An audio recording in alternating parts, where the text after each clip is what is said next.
Hermanos, el momento es especial, el tiempo es el más propicio para escuchar nada más y nada menos que el consejo de la palabra de Dios, y para ello quiero invitar nada más y nada menos, por supuesto que sí, a nuestro pastor Ezequiel González. Para usted, pastor, es el tiempo de presentar al pueblo la palabra del Señor. Adelante, pastor. Bienvenidos, hermanos y amigos, a una presentación más de la Iglesia Adventista de Hollywood, aquí en Los Ángeles, California. Te invitamos a continuación a escuchar el mensaje de la palabra de Dios para esta ocasión. Bendiciones. Vamos en este momento a orar para estudiar la palabra de nuestro Dios. Querido Padre que estás en los cielos, en esta hora tan especial te alabamos, te glorificamos, porque para siempre son tus misericordias. Gracias, Señor, por la vida. Gracias porque tú nos coronas de favores, de bendiciones. Gracias porque tú estás con nosotros. Y gracias por el privilegio que nos da de estudiar tu palabra. Te rogamos que todo lo que analicemos en el día de hoy sirva para el crecimiento de nuestra vida espiritual. En el nombre de Jesús. Amén.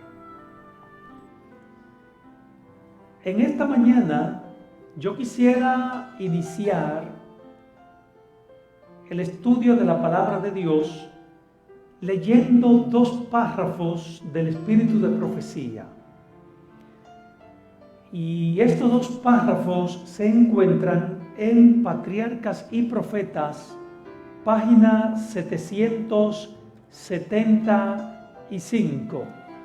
Patriarcas y Profetas, página 755.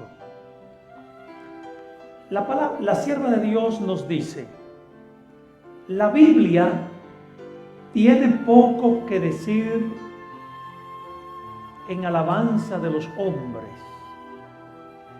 Dedica poco tiempo, poco espacio a relatar las virtudes hasta de los mejores hombres que jamás hayan vivido. Este silencio no deja de tener su propósito y su lección. Todas las buenas cualidades que poseen los hombres son dones de Dios. Como lo deben todo a Dios, la gloria de cuantos son y hacen le pertenecen a Dios. Además, según todas las lecciones de la Biblia, es peligroso alabar o ensalzar a los hombres, pues si uno llega a perder de vista su total dependencia de Dios y a confiar en su propia fuerza, caerá seguramente. Voy a analizar rápidamente esta cita que acabamos de leer de Patriarcas y Profetas. ¿Qué es lo que nos está diciendo la sierva de Dios? La sierva de Dios aquí nos está diciendo, y todos somos testigos de esto, si usted lee desde el Génesis hasta el Apocalipsis, se dará cuenta que no hay un versículo en la Biblia que se detenga a alabar al hombre. Puede ser Moisés, puede ser Aarón, puede ser Daniel, el profeta Joel, Miqueas. De ninguno de esos hombres y de los otros hombres bíblicos, de ninguno de ellos la Biblia se detiene para alabar sus virtudes. Todo lo que el hombre posee corresponde a Dios. Por lo tanto, si todo lo que el hombre posee corresponde a Dios, entonces la alabanza es del dador, no del poseedor. La alabanza es de Dios. Y otro detalle que quiero resaltar en esta hora es el siguiente. Otro detalle es dice la sierva del Señor, es peligroso alabar al hombre. Es peligroso perder de vista a Dios y alabar al hombre. Porque cuando perdemos de vista a Dios, el dador de los dones, de las bendiciones, cuando lo perdemos de vista a Él y alabamos al hombre, de seguramente habrá una caída, un castigo eterno. Y esto lo vamos a analizar brevemente, lo que acabamos de leer en Patriarcas y Profetas, página 775, lo vamos a apoyar con una historia bíblica que se encuentra en Hechos capítulo 12. Vayamos todos allá, Hechos capítulo 12. Y yo quisiera leer a partir del versículo 23. Decíamos que todo lo que tenemos le pertenece a Dios, por lo tanto la gloria es del dador, no del que recibe. Hechos capítulo 12, los versículos 20 en adelante. La palabra de Dios nos dice: y Herodes estaba enojado contra los de Tiro y de Sidón, pero ellos vinieron de acuerdo con él y sobornaron a Blasto, que era camarero mayor del rey,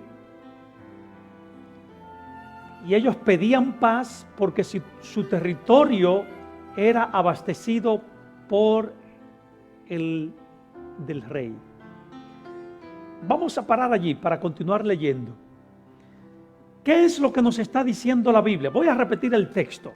Dice: Herodes estaba enojado contra los de Tiro y Sidón, pero ellos, refiriéndose a los de Tiro y Sidón, buscaron los buenos oficios de Blasto, que era camarero del rey, y ellos, refiriéndose a los de Tiro y Sidón, pedían paz porque su territorio, el de Tiro y Sidón, era abastecido por el territorio del rey Herodes. Vamos a parar allí. En este versículo que acabamos de leer hay una gran realidad. La realidad fue de que la costa fenicia, las ciudades de la costa fenicia, a saber Tiro y Sidón, dependían de Galilea. Repito, las ciudades de la costa fenicia, Tiro y Sidón, dependían de Galilea para la provisión de alimentos. En otras palabras, Tiro y Sidón se abastecían de Galilea. Ellos recibían de alimentos de Galilea. Y esto podemos verlo desde la antigüedad. En los tiempos de Irán y del rey Salomón, si ustedes leen Primero de Reyes, capítulo 5, a partir del verso 12, se darán cuenta que Galilea abastecía a las regiones fenicias de Tiro y de Sidón. Por alguna razón que no encontramos en la Biblia, el rey de Galilea, el gobernador de Galilea, en este caso Herodes Agripa, se enojó con los habitantes fenicios de Tiro y Sidón. Y al enojarse, entonces Herodes Agripa le cortó el abastecimiento. No le mandaba comida a esta ciudad, no le mandaba comida, no le mandaba despensas de alimentos. Así que los fenicios estaban apretados. Los fenicios estaban atravesando por un momento crítico porque no estaban recibiendo abastecimiento. Según lo que nos dice el versículo que acabamos de leer, Hechos 12:20, observamos que los habitantes fenicios, los habitantes de Tiro y Sidón, buscaron el medio para restablecer la paz con Herodes. Buscaron el medio. Ahora, ¿Cuál fue el medio que usó Tiro y Sidón para restablecer la paz con Herodes, con los habitantes de Galilea? ¿Cuál fue el medio? Ellos sobornaron a uno de los altos funcionarios de Herodes Agripa. ¿Y cómo se llamaba este funcionario? Blasto. Aquí menciona el cargo. Era camarero mayor del rey. Era un hombre de confianza del rey. Era un hombre que estaba al lado del rey. Era un hombre que hablaba con el rey constantemente. Así que algunos habitantes de Tiro y Sidón hablaron con Blasto, lo sobornaron, y entonces Blasto va, un hombre de confianza de Herodes, Blasto va, habla a Herodes en favor de los habitantes de Tiro y Sidón, y entonces Herodes, por amor a Blasto, que era en llave de él, le dice: ok, vamos a darle una oportunidad a los habitantes de Tiro y Sidón. Vamos a darle una oportunidad. Se le concedió una oportunidad. Y la oportunidad que se le consiguió fue presentarse delante del rey. Vayan delante del rey. Vayan públicamente delante del rey y hagan las paces con él. Voy a repetir una vez más. Blasto habla en favor de Tiro y Sidón a Herodes. Pero recuerden que Blasto fue sobornado por los de Tiro y Sidón. Herodes dice: ok, dile a los de Tiro y Sidón que se presenten delante de mí y públicamente hagamos las paces. Así que los de Tiro y Sidón se presentan delante del rey. Ahora, el lugar para presentarse delante del rey fue una gran actividad que se hacía periódicamente para honrar al César, para honrar al César, que era el emperador romano. Acuérdense que Herodes era gobernador de Galilea, Herodes Agripa. Pero de todo el imperio romano, el César era el hombre fuerte, Gertrudis, era el hombre fuerte. Así que se hizo una fiesta en Galilea en honor al César y se invitó Herodes invitó a los de Tiro y Sidón para que vengan a esa fiesta, y se presenten delante del rey y allí se restablezca la paz. En este gran escenario, en esta gran actividad de exhibición pública en honor al emperador romano, habían muchas autoridades, funcionarios provinciales. A la vez de que allí habían funcionarios provinciales, habían también funcionarios o líderes de otros lugares. Así que era una gran actividad donde habían funcionarios.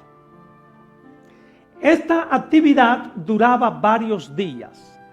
Ahora, la palabra del Señor dice que el segundo día de esta actividad, de esta fiesta, Agripa se puso, el rey Agripa, el gobernador de Galilea, se puso a vestiduras, una vestidura especial. Vamos a ver qué nos dice el versículo 21. Dice: y un día señalado, Herodes, o sea, el segundo día de la fiesta, Herodes, vestidos de ropas reales, se sentó en el tribunal y les arengó. Vamos a dejarlo allí. En el segundo día de la fiesta, Herodes se presenta con una vestidura especial. La vestidura, según los estudios que se han hecho, específicamente los escritos de Josefo, la vestidura era confeccionada en plata, vestidura de plata. Pero a la vez de que era vestiduras de plata, el tejido de esta vestidura era un tejido maravilloso.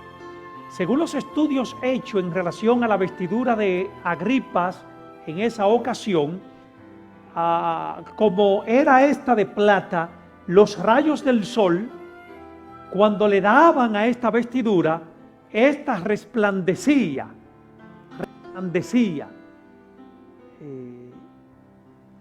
Y al resplandecer las personas se impactaban. Oye, qué vestidura. Dice el versículo 21, que ya lo leímos, cuando Herodes se presenta ante el público en aquel teatro, su vestidura estaba brillando.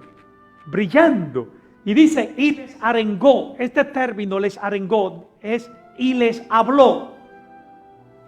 Cuando Herodes habla, entonces los que estaban allí se impresionaron. Inspiró esto temor y temblor en aquellos que lo veían. Y cuando lo vieron, se impresionaron y adularon a Herodes. Vamos a ver qué nos dice el versículo 22. Y el pueblo clamaba gritando, voz de Dios y no de quién, y no de hombre. Nota, repito una vez más, cuando Agripa se presenta delante de la multitud en aquel teatro, su vestidura resplandeciente, brillando, y habla, todo el mundo se impresionó, y al impresionarse empezaron a adularlo, a alabarlo. Oh, no es un hombre que nos está hablando, voz de Dios. No es voz de hombre, es voz de Dios. Amigos y hermanos, Herodes fue adulado, repito, fue aclamado como Dios. Lo interesante del caso, que Herodes se la creyó. Él se la creyó, él pensaba que era Dios. Él pensaba que era Dios y no hombre. Se creyó la adulación. Hay un detalle histórico que quiero resaltar en resumen en esta mañana, y es el siguiente. Según los estudios hechos por Josefo, Herodes, en ese momento que creyó que era Dios, se lo creyó, vio un búho en una de las cuerdas del tordo del teatro. Vio un búho. Y cuando ve este búho posando sobre una de las cuerdas de los bordos del teatro, mientras la gente lo aclamaban, lo adulaban, mientras la multitud aclamaba y adulaba a Herodes, él ve este búho, y al verlo, entonces él entendió que había un augurio para su muerte. Le voy a decir por qué. Cuando Agripas era joven, él fue encarcelado por orden de Tiberio. Fue encarcelado. Durante los días que Herodes Agripa fue encarcelado por orden de Tiberio, durante los días que estaba allí en prisión, en una ocasión, un prisionero hermano se le acercó y le dijo, porque vio a Agripas debajo de un árbol, el prisionero hermano le dijo, oye, Herodes, era un muchacho todavía, oye, Herodes, encima del árbol donde tú estás hay un búho, o lo que conocemos en algunos lugares como lechuza, no sé si hay un búho. Esto indica de que tú tienes, en algún momento te van a liberar, pero si tú en algún momento de tu vida lo vuelves a ver, eso es un indicio de que vas a morir. Y de allí viene lo que conocemos como la lechuza, pájaro de mal agüero. ¿Han escuchado eso? De allí, de esta historia que le aconteció a Herodes Agripa. Independientemente de la realidad de esto, y de paso esto es presentado por Josefo, independientemente de esto, Agripas fue sentenciado a morir. no por un hombre, sino por el mismo Dios. ¿Por qué fue sentenciado a morir? No por un hombre, sino por el mismo Dios. Porque él pensó que era Dios.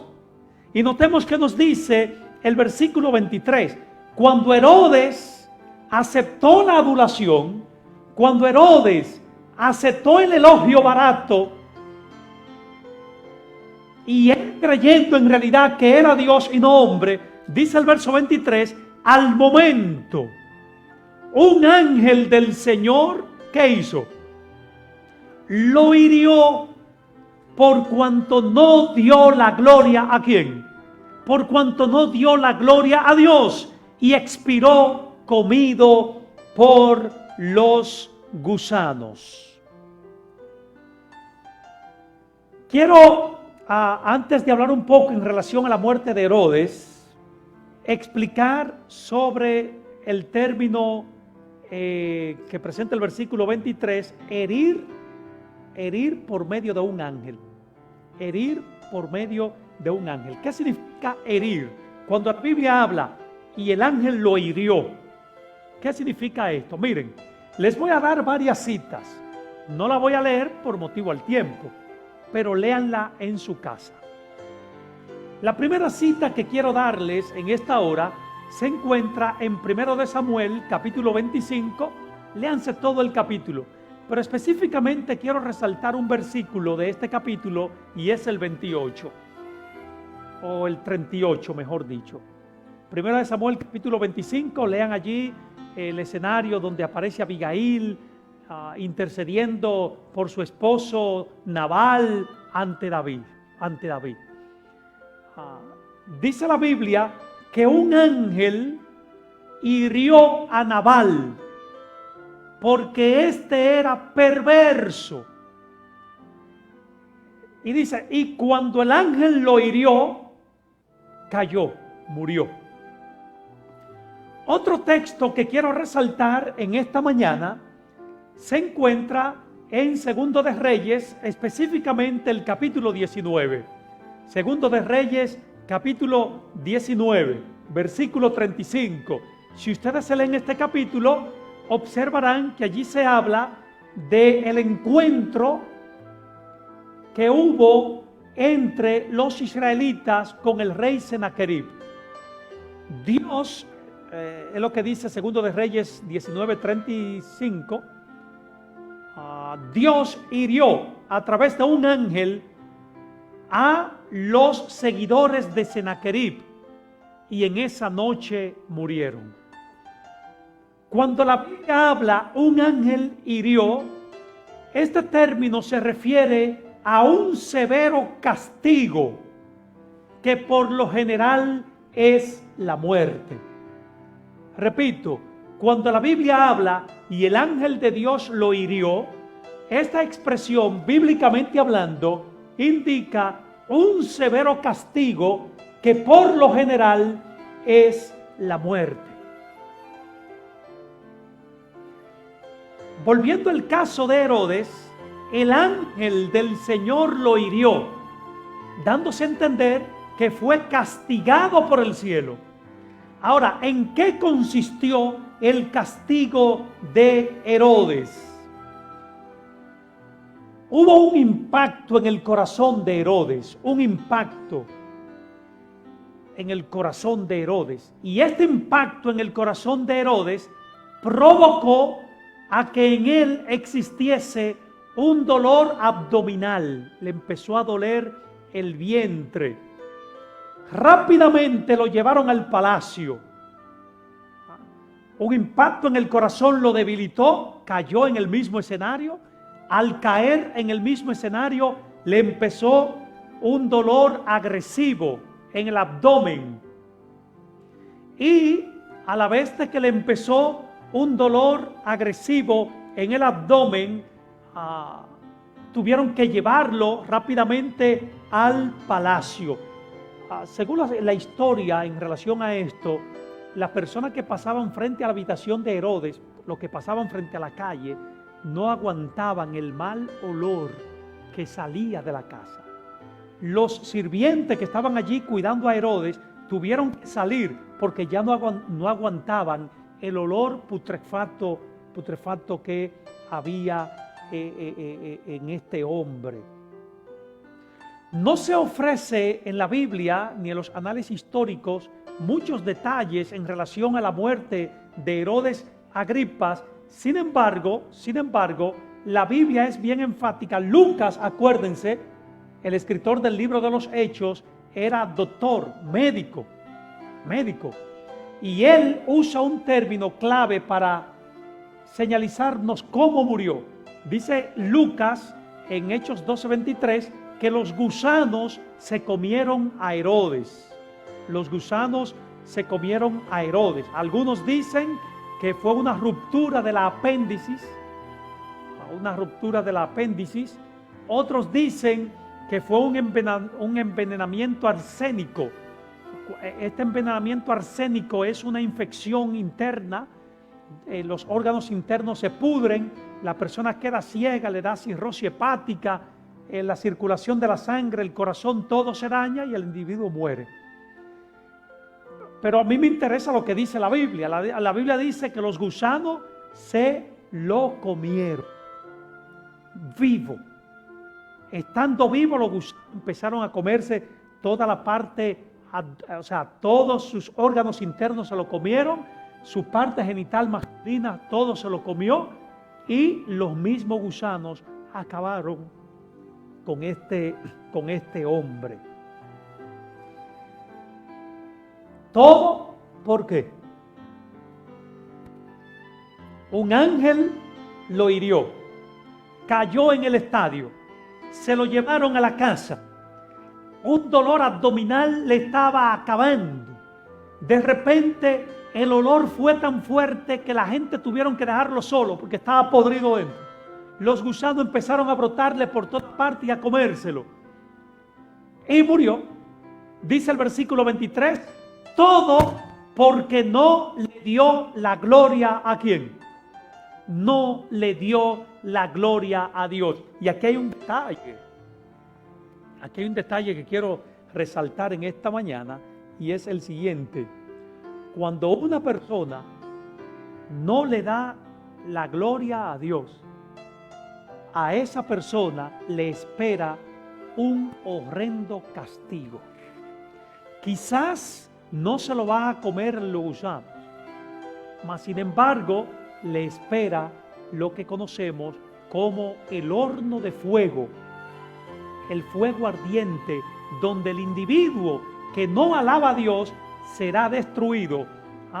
Allí será el lloro y el crujir de dientes. Ahora, hay una pregunta que quiero hacer en esta mañana. Si no darle la gloria a Dios, o sea, si una persona no le da la gloria a Dios, queda condenada esa persona. Si entendemos esto así, preguntamos, ¿qué significa darle gloria a Dios? ¿Qué significa dar? No sé si tú te has hecho esa pregunta. ¿Qué significa darle gloria a Dios? Yo voy a dar dos explicaciones, hay más, pero voy a dar dos en esta mañana. ¿Qué significa dar gloria a Dios? En primer lugar, si nosotros analizamos la historia en Jueces capítulo 6 y capítulo 7, allí se nos habla de Acán. ¿Se acuerdan? Acán pecó, Jueces capítulo 6. Y cuando Acán peca, porque tomó algunos enseres, ¿se acuerdan?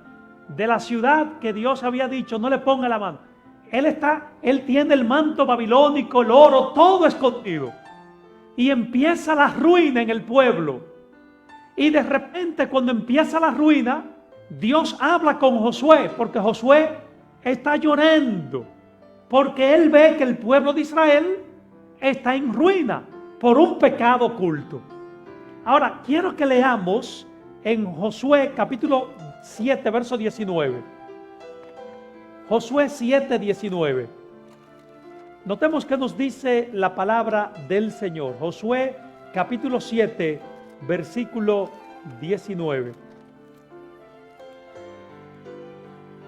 Josué capítulo 7, versículo 19. Notemos qué nos dice allí en el momento cuando Josué está hablando con Acán.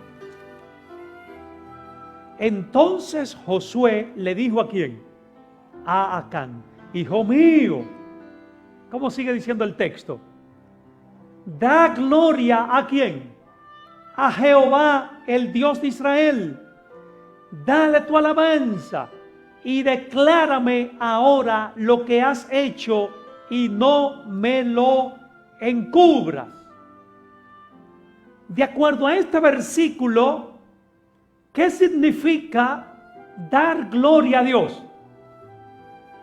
Leamos el versículo otra vez. ¿Ya? Hijo mío, da gloria a Dios y declara tus ¿qué? Tus pecados. Es lo que está diciendo el versículo. De manera que bíblicamente hablando, dar gloria a Dios es confesar nuestro pecado ante Él. Cuando yo me postro y digo: Señor, perdona mis pecados, hablé mentira, ¿qué yo estoy haciendo? Estoy confesando.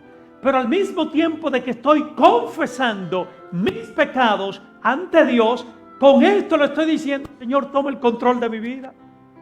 Toma el control de mi vida. Oh Señor, mira, transgredí el sábado. Perdona mis pecados. Le estoy confesando el pecado a Dios, y al confesarlo estoy diciendo: toma el control de mi vida. Lo estoy alabando. Le digo: mira, Señor, hice esto malo. No estoy leyendo la Biblia, no estoy orando. Perdóname. Estoy glorificando a Dios confesando mis pecados. De manera, para no seguir abundando allí, dar gloria a Dios es confesar los pecados. Si tú no confiesas tus pecados, entonces no estás glorificando a Dios. Otro detalle: ¿qué significa dar gloria a Dios bíblicamente hablando? Vayamos al libro de Jeremías, capítulo 9. Jeremías, capítulo 9. Quiero leer dos versículos que me imagino que todos los conocen. Jeremías, capítulo 9, los versículos 23 y 24. Jeremías, capítulo 9, los versículos 23 y 24. Allí se nos presenta otro enfoque de lo que es dar gloria a Dios. Así dijo Jehová: no se alabe el sabio en su sabiduría, ni en su valentía se alabe el valiente, ni el rico se alabe en sus riquezas. Mas alábese en esto el que hubiera de alabar, en entenderme y en conocerme, que yo soy Jehová, que hago misericordia, juicio y justicia en la tierra, porque estas cosas quiero, dice Jehová. Según estos dos versículos que acabamos de leer, dar gloria a Dios es un reconocimiento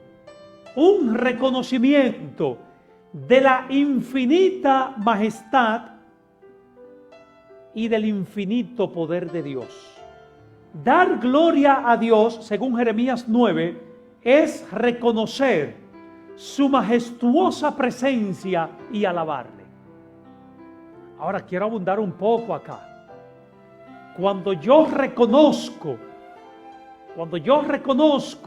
cuando yo entiendo concerniente a la majestuosa presencia de Dios, y a la vez de reconocer la majestuosa presencia de Dios, lo adoro, lo estoy alabando.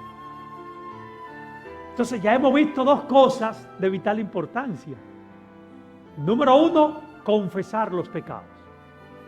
Y número dos, reconocer su majestuosa presencia y alabar.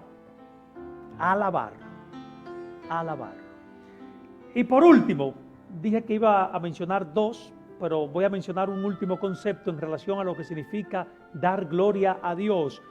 En Salmo capítulo 63, los versículos 1 y 2 nos plantea otro enfoque de lo que significa dar gloria a Dios. Salmo 63, los versículos 1 y 2. Dice el salmista, Dios, ¿cómo sigue diciendo? Dios mío, ¿qué más? De madrugada, ¿qué? Te buscaré. ¿Qué más sigue diciendo? Mi alma tiene sed de ti, mi carne, ¿qué? Te anhela. ¿Cómo termina el texto? Mi carne te anhela, ¿en dónde? En tierra seca y árida, donde no hay agua. Dios mío eres tú. De madrugada te buscaré. Mi alma tiene sed de ti. Mi carne te anhela. Mi carne te anhela. Lo que está diciendo el salmista aquí es, o lo que está presentando, mejor dicho, es su deseo de acercarse a Dios y ver su poder manifestado en tierra seca y sedienta, en el desierto. Cuando la Biblia habla del desierto, se refiere a un lugar desolado y vacío. Cuando la Biblia habla del desierto, se refiere a un lugar donde la vida es sostenida con dificultad. Entonces lo que el salmista está diciendo aquí, Señor, yo quiero caminar en el desierto deseándote, y quiero caminar en el desierto alabándote. A pesar de que haya sequedad, quiero vivir una vida de alabanza a ti. Así que, ¿qué significa alabar a Dios? Glorificarle a pesar de que estemos viviendo en un lugar donde hayan dificultades. Amigos y hermanos, en esta mañana quiero hacerte un llamado. Y mi llamado va a girar en 3 direcciones. Número 1, Herodes Agripas aceptó la adulación, aceptó el elogio barato y como consecuencia de no darle gloria a Dios, sino a sí mismo, vino un horrendo castigo hacia él. Lo que implica que es un peligro desviarnos de Dios y concentrarnos en nosotros. No te desvíe nunca del Señor. Nunca te desenfoque de Dios. Nunca te desenfoque de Dios. Mantén siempre tu mirada en el Señor. Manténla en Él. No te fíes de ti mismo. No te fíes del hombre. No te fíes de los demás. En lo que concierne a la alabanza, fíate solamente en Jehová. Número 2. Glorifica a Dios confesando tus pecados. Glorifica a Dios reconociendo su poder. Glorifica a Dios caminando en este mundo de maldad, deseándole. Glorifícale. Qué bendición es vivir una vida donde todo lo que hagamos, donde todo lo que digamos, donde todo lo que pensemos sea para honra del Señor. Eso es una bendición. Así que, repito, en esta segunda dirección del llamado que hago en esta mañana, repito, confiesa tus pecados ante Dios. Reconoce su poderío y camina en este mundo de maldad deseándole. Y por último, amigo mío, déjame decirte, le espera al que alaba a Dios, le espera una glorificación. El que alaba a Dios le espera una glorificación. Y esa glorificación acontecerá cuando en aquella mañana gloriosa nuestro Señor Jesús ponga en nuestra cabeza una corona de oro, símbolo de la vida eterna. Así que en esta mañana te invito, abre tu corazón al Señor. Fíate siempre en Él, glorifícale a Él, depende de Él y al final de la jornada tú no serás como Herodes castigado, más bien recibirá la corona incorruptible de gloria. Que el Señor te bendiga, te acompañe y te proteja, y que a partir de este momento caminemos una vida de completa conformidad a la voluntad de nuestro Dios. Oramos. Querido Padre que estás en los cielos, en esta mañana te damos gracias porque para siempre son tus misericordias. Gracias, Señor, porque tú eres nuestro Dios, porque todo lo que tenemos, lo que somos, lo debemos a ti. Por eso te rogamos, ayúdanos a caminar en esta vida, alabándote, glorificándote, que nuestra alabanza, nuestra glorificación, no se desvíe a ningún hombre en esta vida, más bien sea para ti. Para que de esta forma, oh Dios, al final de la jornada, cuando tú vengas en gloria, podamos recibir la corona incorruptible de gloria. Gracias por tu amor. Danos un resto de día en paz y en comunión contigo, en el nombre de Jesús.